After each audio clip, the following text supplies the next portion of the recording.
నమస్తే. నేను మీ రాజేంద్ర.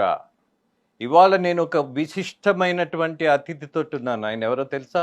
కాసాని జ్ఞానేశ్వర్. జ్ఞానేశ్వర్ గారు ఒకే ఒక విషయాన్ని ఇవాళ రాజకీయమే కాకుండా ఒక సామాజిక అంశంలో కూడా మీరు ముదిరాజులకు ఒక్కళ్ళకే కాదు, ఈ రాష్ట్రంలో ఉమ్మడి ఆంధ్రప్రదేశ్ రాష్ట్రంలో బీసీ నాయకులను కొంత గౌరవం పెంచాలని, వాళ్ళ ఆత్మాభిమానం పెరగాలని చేసినటువంటి ప్రయత్నంతో ప్రారంభమైన మీ ప్రస్థానం ఇవాళ ఎంపీగా నిలబడాల్సిన అవసరం వచ్చింది. ఒక్కసారి గతంలోకి వెళ్తే ఒక పార్టీనే పెట్టారు కదా, ఎందుకని పార్టీని మీరు మళ్ళీ కొంత బలహీనపడినటువంటి పరిస్థితి ఉన్నది? మొట్టమొదట కాసాని జ్ఞానేశ్వర్ గ్రామ పంచాయతీ వార్డు నుండి మండల్ కానీ జిల్లా పరిషత్ వరకు లోకల్ బాడీస్లో చేసినటువంటి సందర్భం. అక్కడ కుత్బులాపూర్ మండల్లో 88 నుంచి 93 వరకు, దాని తర్వాత 2001 నుంచి 2006 వరకు ఉమ్మడి రంగారెడ్డి జిల్లా పరిషత్ చైర్మన్. ఆ రోజు నేను మండల ప్రెసిడెంట్ ఉన్నప్పుడు ఇక్కడ దేవేందర్ గౌడ్ గారు జిల్లా పరిషత్ చైర్మన్. అట్లాగే నేను జిల్లా పరిషత్ చైర్మన్ అయినప్పుడు దేవేందర్ గౌడ్ గారు హోమ్ మినిస్టర్. మా రాజకీయాల లోపల ఎప్పుడు కన్నా నిక్కచ్చిగా మాట్లాడే వ్యవస్థ నాది. నాకు తెలిసిన దాన్ని వేరే వాళ్ళు వేరే తీర కల్పితం చేస్తే నేను ఒప్పుకునేవాడిని కాదు, ఆర్గ్యుమెంట్ చేసేవాడిని. అట్లా ఆ పోరాట పటిమ అనేది బయలుదేరినటువంటి సందర్భం. 1969 తెలంగాణ ఎడ్యుకేషన్ కానీ, అంతకుముందు కానీ స్టూడెంట్ లైఫ్ కానీ, అట్లాగే ఇప్పుడు వచ్చినటువంటి రాజకీయ పదవుల కొరకు కానీ, ఈరోజు జిల్లా పరిషత్ చైర్మన్గా పనిచేసిన తర్వాత ఉమ్మడి రంగారెడ్డిలో చేసిన, ఇప్పుడు సరే జిల్లాలు అధికమైనవి, 33 అయినాయి. ఇప్పుడు చేవెళ్ళ ప్రాంతం నుంచి పార్లమెంట్ అభ్యర్థిగా మీ ముందుకు వచ్చింది. కాసాని జ్ఞానేశ్వర్ ఎక్కడ పోయినా నా యొక్క పని వ్యవహారం కానీ, నేను జిల్లా పరిషత్ చైర్మన్ ఉన్నా ఈడ కూర్చుంటేనే పనులు అయితే అని కూర్చోవని కాదు. మీరు బాగా గమనించాలి, ఒక ఇష్యూ ఎట్లా వచ్చిందంటే హైదరాబాద్ రంగారెడ్డి కాకముందు పాత హైదరాబాద్ జిల్లాకు ఆ రోజు చెన్నారెడ్డి గారు ముఖ్యమంత్రి ఉన్నటువంటి జిల్లాను రెండుగా చేసినప్పుడు హైదరాబాద్ రంగారెడ్డి చేసినప్పుడు సులభతరం ఏంటంటే ఆయన ముఖ్యమంత్రి అయ్యేటప్పటికీ విజయనగరం కానీ విశాఖపట్నం కానీ శ్రీకాకుళం డివైడ్ అయినటువంటి సందర్భం.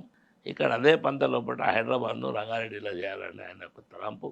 దాని ప్రకారంగా హైదరాబాద్లో ఉన్నటువంటి పురపాలక సంఘం, మున్సిపాలిటీ హైదరాబాద్ రూరల్ జిల్లాను రంగారెడ్డి జిల్లా, అందుకే మన ఆఫీసులన్నీ కూడా హైదరాబాద్లోనే ఉంటాయి. దాని తర్వాత కాసాని జ్ఞానేశ్వర్ జీవితం అంతా జనరల్గా కులం కానీ, అదేవిధంగా బడుగుల గురించి కానీ, సబ్బండ వర్గాల గురించి కానీ పోరాటం చేయడానికి ఆస్కారం ఏంటి? గ్రామాలలో 12 పని వాళ్ళు ఉంటారు, 12 కులాలు ఉంటాయి, అంతకంటే తక్కువ కులాలు ఉన్నాయి, 12 కులాల మీదనే ఉంటాయి. ఆ 12 కులాలు కూడా చాకలి, మంగలి, కుమ్మరి, కమ్మరి, అదేవిధంగా బ్యాగరి, డప్పు, డోలు, నీరుడి, కావలి, ఇలాంటి 12 కులాలతో కూడుకున్నటువంటి సమాజం. ఆ రోజు నేను చదువుకున్న తర్వాత అక్కడ జరుగుతున్నటువంటి పరిణామాలు, బీసీల మీద జరుగుతున్నటువంటి అగాత్యాలు కానీ, చిన్న చూపు కానీ, వాళ్ళకి ఇచ్చే విలువలు ఇవ్వక, అలాంటి సందర్భంలో బయటకు వచ్చినటువంటి కనుక బీసీలకంటూ ఒక వ్యవస్థ కావాలి, బీసీలకంటూ ఒక న్యాయం జరగాలి. దాని మీద మా పోరాటం స్టార్ట్ అయ్యి దాని మీదనే ఎలక్షన్స్ కూడా నిలబడి గెలిచినాం,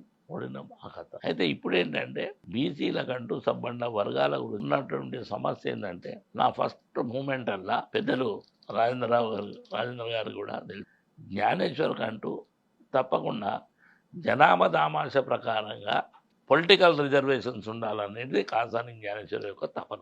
ఎందుకంటే బీసీల యొక్క జనాభా, బీసీల యొక్క వ్యవస్థ లోపల అత్యధిక శాతం ఉన్నటువంటి బీసీలు, అదేవిధంగా ఎస్సీ, ఎస్టీ, బీసీ మైనారిటీతో కూడుకున్నటువంటి సమాజం లోపల 80%, 82% ఉన్నటువంటి ఈ యొక్క బడుగుల యొక్క వాళ్ళతో కూడుకున్నటువంటి సబ్బండ వర్గాలకు, ప్రతి కులానికి కూడా న్యాయం జరగాలి.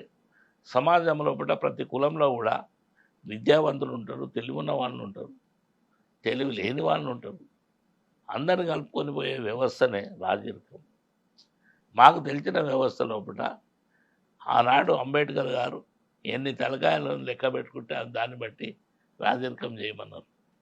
ఎవరి జనాభా ఎంతనో దాని ప్రకారంగా దామాష ప్రకారంగా సీట్లు ఇవ్వాలన్నారు. పాలకులు ఆ రోజు ఇవ్వలేదు కనుకనే ఆ రోజు ఈ రోజు వరకు కూడా నీకు 0 ఉన్నటువంటి వ్యవస్థ కానీ 2%, 3% ఉన్నటువంటి వాళ్ళు రాజరికమైన మరి 82% ఉన్నటువంటి వాళ్ళు వెళ్తలేరు అనేది ఆనాటి నా పోరాటం. దాని మీద నేను కోటి సంతకాల సేకరణ చేసి దాంట్లో కూడా మహిళలకు 50% రాజ్యాధికారం ఇవ్వాలి అనే దాని మీద కోటి సంతకాల సేకరణ చేసి యావత్తు ఆంధ్ర తెలంగాణ మొత్తం రాష్ట్రంలో కోటి సంతకాల సేకరణ చేసిన మీకు బాగా తెలుసు పెద్దలప్పటికి 16 రోజుల్లోనే 1,16,00,000 మేము నెల ప్రోగ్రాం అది నెల రోజులు చెప్తే 1,67,00,000 సంతకాల సేకరణ జరిగింది.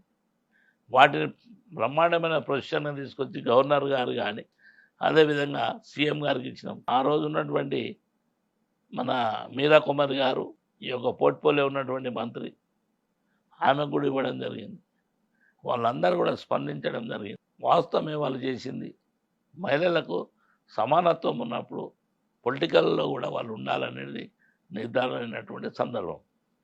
సరే వచ్చిన పాలకులు చేసిరా చేయలేదు అనేది తర్వాత ఇష్యూ.